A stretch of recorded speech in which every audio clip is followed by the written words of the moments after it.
Human beings have been predicting the end of the world for at least 3,000 years. Every single prediction, without exception, has been wrong. That part is obvious. The interesting question is what happens the next morning. You have probably heard the answer. When a doomsday prophecy fails, the believers do not give up. They believe harder. They rationalize, they recruit, they come back stronger. It is one of the most famous findings in psychology, and it gave us the phrase cognitive dissonance. There is just one problem with it. In late 2025, a researcher went into the original archives, sealed until after the study's author died. What he found suggests the most famous story about failed prophecy got the ending backwards. Start with the most devastating example, because it really happened, and on a scale that is hard to imagine now. In the 1830s, a New York farmer and Baptist preacher named William Miller became convinced he had cracked a code in the book of Daniel. A passage about 2,300 days, which he read as years, starting from a decree issued in ancient Persia. Run the arithmetic, and it landed in his own lifetime. Christ would return, Miller calculated, sometime between March of 1843 and March of 1844.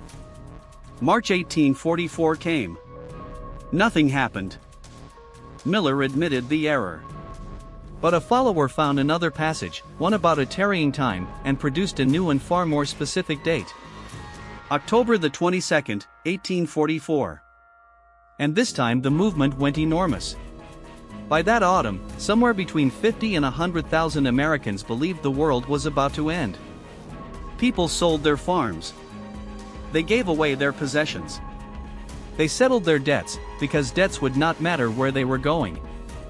On the day itself, they gathered. In meeting houses, in fields, on hillsides. And the sun went down, and the sun came up, and nothing had happened at all. They called it the Great Disappointment, and the phrase does not begin to cover it. One believer, a farmer named Hiram Edson, wrote that their hopes had been blasted, and that they wept until dawn. Thousands had dismantled their entire lives on the strength of a date. So what did they do? Most of them left. This is the part that usually gets skipped. The overwhelming majority of Millerites simply abandoned the movement. Some went back to the churches they had come from, embarrassed. Many lost their faith entirely. Miller himself never recovered his credibility. But a small remnant did something different. They went back to the calculation and decided the date had been right and the event had been wrong. Christ had not come to earth on October the 22nd. He had entered a sanctuary in heaven, and begun a different kind of judgment, invisible to anyone below. The prophecy had not failed. It had simply been about something else. That small group eventually became the Seventh-day Adventist Church, organized in 1863, and today a global denomination with millions of members. So reinterpretation after failure is real. It happens. Hold on to that, because it matters for what comes next. Now to the study that shaped how everyone thinks about this. In 1954, three psychologists, Leon Festinger, Henry Riecken, and Stanley Schachter, read a newspaper story about a Chicago housewife named Dorothy Martin. Martin practiced automatic writing and believed she was receiving messages from beings on a planet called Clarion. Those messages said a catastrophic flood would destroy the world on December the 21st, 1954, and that a flying saucer would arrive beforehand to rescue the faithful. A small group gathered around her. They gave away possessions. Some left jobs. On the night itself they waited, and removed all metal from their clothing, zippers, buckles, jewelry, because metal was said to be dangerous aboard the spacecraft. Festinger and his colleagues did something extraordinary. They joined the group undercover, as believers, specifically to watch what happened when the deadline passed. Midnight came. No flood. No saucer. And according to the book they published in 1956, When Prophecy Fails, this is where it got fascinating. Rather than collapsing, the group received a new message. Their faith had spread so much light that the world had been spared. And then, the authors said, they did something counterintuitive. They started proselytizing, urgently, trying to convince others. That single case became the foundation of cognitive dissonance theory. It is taught in psychology courses everywhere, and used to explain conspiracy movements, political belief, even the origins of religions.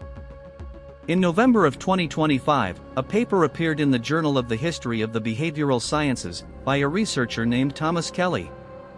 Its title was blunt, Debunking When Prophecy Fails. Kelly had done something nobody had bothered to do in 70 years.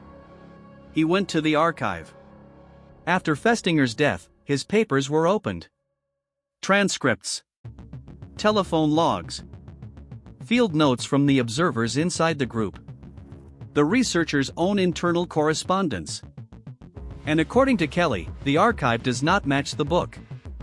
The group did proselytize, but the evidence indicates they were doing it before the prophecy failed, not after. The central couple promoting Martin's message had been actively recruiting for months. One of them, a physician, had already lost his job over it. And afterwards? The prophecy was abandoned quickly. Dorothy Martin recanted. The group dissolved. The follow-up message about a Christmas Eve rescue evaporated. Members drifted away. One, in the book's own pages, left for a drink with her boyfriend and never came back. Kelly argues the authors misrepresented their own data. And there had been a warning sign for decades, sitting in plain view.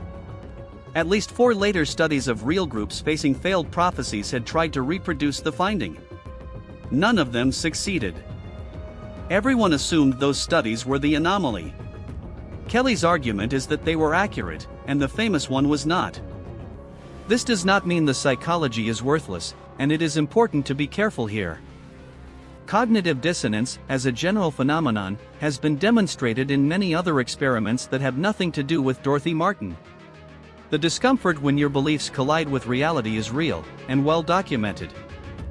What is now in doubt is the specific, dramatic claim that failure makes believers stronger, and that the story everyone tells to prove it may have been embellished by the people telling it. Because look at what the actual record shows.